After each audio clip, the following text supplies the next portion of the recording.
Faridabad module की जांच देखिए और तेज कर दी गई है। अल-फलाह यूनिवर्सिटी कनेक्शन की ये जांच यहां पर है और जम्मू कश्मीर से लेकर दिल्ली तक छापेमार कार्रवाई को अंजाम दिया जा रहा है। एक के बाद एक बड़े खुलासों के साथ जांच का दायरा लगातार बढ़ता जा रहा है। अल-फलाह यूनिवर्सिटी कनेक्शन की जांच देखिए और ज्यादा गहराई के साथ यहां पर की जा रही है।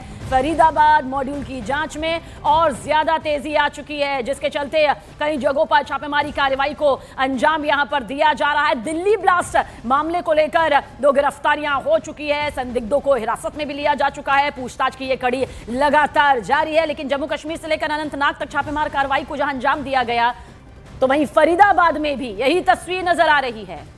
बिल्कुल, देखो तो यहाँ पर इस पूरे मामले को लेकर जांच का दायरा लगातार बढ़ रहा है। हमारे साथ हमारे सहयोगी दीपक बिष्ट फिलहाल ग्राउंड जीरो से जुड़ रहे हैं। दीपक, अभी फिलहाल क्या चल रहा है वहां पर? देखिए, इस वक्त हम ओखला इलाके में हैं, जहां पर अल-फलाह यूनिवर्सिटी का जो हेडक्वार्टर है वो है। आप देखेंगे बाहर सुरक्षा बल यहाँ पर तैनात है, दिल्ली पुलिस के जवान यहाँ पर, इंस्पेक्टर्स तैयार हैं। और सबसे अहम चीज़ और ये कि यहाँ पर ईडी की जांच होनी थी, आज से ही जांच शुरू कर दी गई, क्योंकि फंडिंग को लेकर ये सारी जांच हो रही है। आप देखेंगे अंदर तक आपको गाड़ियाँ दिखाई देंगी, यहाँ पर जो टीमें हैं वो यहाँ पर हैं ईडी की, क्योंकि सबसे अहम चीज़ ये था कि इस पूरे मामले में जो जाँच होनी थी वो कब से शुरू होगी, क्योंकि ईडी ने इस पूरे मामले में जो जाँच एजेंसियाँ हैं, NIA और दूसरी जांच एजेंसियां, उनसे पूछताछ की थी और उनसे पूछताछ करके उनसे जानकारियां जुटाई गई। उसके बाद ईडी ने इस पूरे मामले में अल-फलाह यूनिवर्सिटी के अंदर जो फंडिंग होती है, अल-फलाह यूनिवर्सिटी के पूरे स्टाफ से यहां पर पूछताछ की कोशिश यहां पर इसलिए की जा रही, क्योंकि फंडिंग को लेकर सबसे बड़ा सवाल था। इतने समय से, लंबे समय से फंडिंग चल रही थी अल-फलाह यूनिवर्सिटी के अंदर, जिस तरह से एक ऐसे मॉड्यूल का यहाँ पर भंडाफोड़ हुआ था जो अल-फलाह यूनिवर्सिटी के अंदर से ऑपरेट हो रहा था, वहाँ के कमरा नंबर 13 से ऑपरेट हो रहा था। तो इसको लेकर यहाँ पर एक बड़ी फंडिंग का यहाँ पर आशंका ईडी को पहले से थी और इसीलिए ईडी को ये जिम्मा सौंपा गया था कि वो भी फंडिंग को लेकर यहाँ पर जांच करे। और अब आप देखेंगे यहाँ पर ईडी और जो जांच एजेंसियों की टीम है वो यहाँ पर पहुंची है। सबसे अहम चीज़ ये कि इस इलाके में इस तरह से यूनिवर्सिटी को अंदर रखा गया है, लेकिन जो काम यहाँ पर होना था वो नहीं होने के बजाय यहाँ पर कुछ और ही चल रहा था। टेरर मॉड्यूल को ऑपरेट करने के लिए, टेरर मॉड्यूल को पूरा सपोर्ट करने के लिए ये सारी चीज़ें यहाँ पर चल रही थी और इसीलिए यहाँ पर ये फंडिंग का पूरा नेक्सस खंगालना है और इसीलिए ईडी को आज यहाँ पर लगाया गया है, क्योंकि एक दिन पहले ही हमने न्यूज़ 18 इंडिया पर बता दिया था कि ईडी इस पूरे मामले में जांच करेगी। इंडिया के दर्शकों को पहुंची और फंडिंग तो वो खास तौर पर मुख्य जड़ होता है जहां से इन्हें ताकत मिलती है। क्या कुछ माना जाए, अभी जिस तरह से छापेमार कार्रवाई को अंजाम दिया जा रहा है, यही तस्वीर अभी कुछ और दिनों तक नजर आ सकती है? बिल्कुल, निश्चित तौर पर देखिए, अल-फलाह यूनिवर्सिटी काफ़ी पुरानी यूनिवर्सिटी यहाँ पर कही जाती है, लेकिन अल-फलाह यूनिवर्सिटी के जो दस्तावेज हैं उनकी यहाँ पर चेकिंग की जा रही है। जो अंदर स्टाफ है वो वहाँ पर पूरे डॉक्यूमेंट्स को चेक कर रहा है कि कहाँ से किस तरह से फंड आता है, कैसे रेज होती है यूनिवर्सिटी, कैसे यहाँ पर कितना डिपार्टमेंट है, किस तरह से सब कुछ चलता है।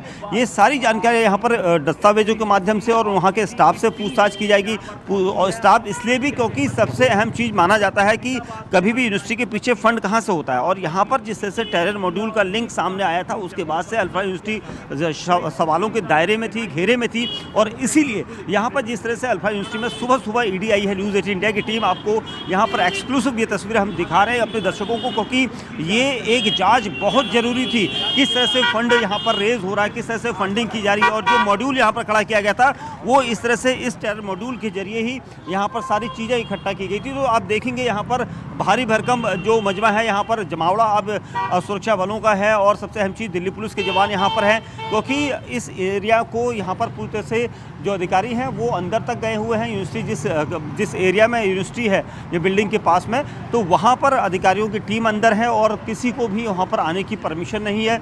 सबसे अहम चीज़ ये कि आपको जो गाड़ी दिखाई दे रही है अंदर, आपको सफ़ेद रंग की गाड़ी चंदन दिखाएंगे, ये ईडी की गाड़ी है। देखिए, जांच एजेंसी की गाड़ी है, लाल रंग का स्टिकर उसमें लगा हुआ है। सबसे अहम चीज़ ये, क्योंकि अधिकारी जब यहाँ पर पहुँचे हैं तो कहीं ना कहीं एक बड़े नेक्सस का खुलासा यहाँ पर हो सकता है, क्योंकि सबसे अहम चीज़ यही थी कि इतने समय से टेरर मॉड्यूल के कई सारे लिंक्स थे, कई सारे डॉक्टर्स जो अल-फलाह यूनिवर्सिटी से जुड़े हुए थे, उनका हाथ एक बड़े मॉड्यूल को ऑपरेट करने का था। और इसी ऑपरेशन को लेकर ये फंडिंग अल-फलाह यूनिवर्सिटी में कौन दे रहा था, इसको लेकर सारी एजेंसियाँ जाँच कर रही थी, क्योंकि जितना भी स्टाफ है उन सबसे पूछताछ की जा रही है। जितने दस्तावेज है, कंप्यूटर के रिकॉर्ड हैं, ये सब खंगाले जाएंगे और सब कुछ जब्त किया जाएगा, क्योंकि जांच के लिए देखिए छापेमार कार्रवाई जो है देश भर में हम देख भी रहे हैं, लेकिन ईडी की तरफ से आगे क्या कुछ कार्रवाई रह सकती है? शंकर आनंद हमारे सहयोगी ईडी दफ्तर से हमारे साथ जुड़ रहे हैं। शंकर, अभी क्या जानकारी मिल पा रही है इस अल-फलाह यूनिवर्सिटी में फंडिंग को लेकर? अब तक जांच में क्या कुछ सामने आया है? निश्चित तौर पे कह सकते हैं केंद्रीय जांच एजेंसी ईडी के द्वारा एक बड़े सर्च ऑपरेशन की कार्रवाई को अंजाम दिया जा रहा है और इस वक्त मैं ईडी मुख्यालय के ठीक सामने हूं। ईडी मुख्यालय के द्वारा इस पूरे ऑपरेशन को मॉनिटर किया जा रहा है और 30 से ज्यादा ऐसे लोकेशन हैं जहां पर इस वक्त में सर्च ऑपरेशन की कार्रवाई को अंजाम दिया जा रहा है। ये 30 लोकेशन की अगर बात करें तो राजधानी दिल्ली, उत्तर प्रदेश, मध्य प्रदेश, हरियाणा और इसके साथ साथ कई अन्य राज्यों में इस पूरे सर्च ऑपरेशन की कार्रवाई को अंजाम दिया जा रहा है। और अल फलाह यूनिवर्सिटी के खिलाफ जिस तरह से पिछले कुछ समय के दौरान में काफी जो वित्तीय अनियमितता का जो एक इशू देखने को मिला था, इन तमाम चीजों को ध्यान में रखते हुए उन तमाम इनपुट्स को खंगाला गया। उसी के आधार पर आज सर्च ऑपरेशन की कार्रवाई को अंजाम दिया जा रहा है और सर्च ऑपरेशन के दौरान में उन तमाम सबूतों को खंगाला जाएगा।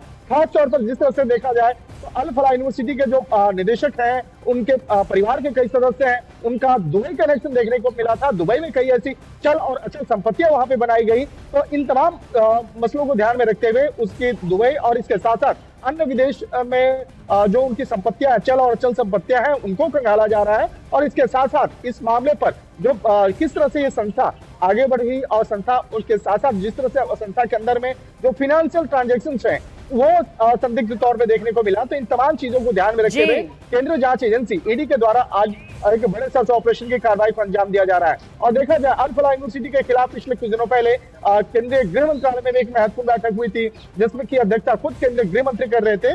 और उस बैठक के दौरान में केंद्रीय खुफिया एजेंसी आईबी, केंद्रीय जांच एजेंसी ईडी और एनआईए के जो प्रमुख है वो भी उस वक्त में जुड़े थे और तमाम मुद्दों को वहां पे डिस्कस किया गया था। तो अल फलाह यूनिवर्सिटी जो पिछले कुछ दिनों से जो टेरर मॉड्यूल है, जो व्हाइट कॉलर टेरर मॉड्यूल है, उससे जुड़े मामले में जब जिस तरह से उसका नाम सामने आया, उसके बाद इस मामले में तफ्तीश का दायरा आगे बढ़ाया गया और उसी के आधार पर आज 30 से ज्यादा लोकेशन पर सर्च ऑपरेशन की कार्रवाई को शंकर, आप और दीपक बिष्ट दोनों नजर बनाए रखिएगा। बहरहाल जानकारी देने का आप दोनों का ही बहुत बहुत शुक्रिया और इस पर नजर हमारी बनी हुई है क्योंकि दिल्ली ब्लास्ट मामले को लेकर जम्मू कश्मीर में छापेमार कार्रवाई सामने आ रही है। वहीं पर काउंटर इंटेलिजेंस टीम श्रीनगर के कई जगहों पर छापेमार कार्रवाई को अंजाम दे रही है। जम्मू कश्मीर में सीआईके की यह छापेमार कार्रवाई सामने आ रही है। देखिए, जम्मू कश्मीर से लेकर दिल्ली तक छापेमार कार्रवाई को तेजी के साथ कई टीमों के साथ, कई एजेंसीज के साथ में छापेमार कार्रवाई को अंजाम दिया जा रहा है। वहीं पर यह तस्वीर भी इस वक्त आपके सामने श्रीनगर से, जहां पर इस पूरे मामले को लेकर इंटेलिजेंस टीम श्रीनगर के कई जगहों पर छापेमार कार्रवाई इस वक्त कर रही है। जम्मू कश्मीर में सीआईके की छापेमार कार्रवाई सामने आ रही है। इससे पहले भी लगातार जो है छापेमार कार्रवाई को दिल्ली ब्लास्ट के बाद अंजाम दिया जा रहा है क्योंकि एक का कनेक्शन दूसरे के साथ यहां पर जुड़ता नजर आ रहा है।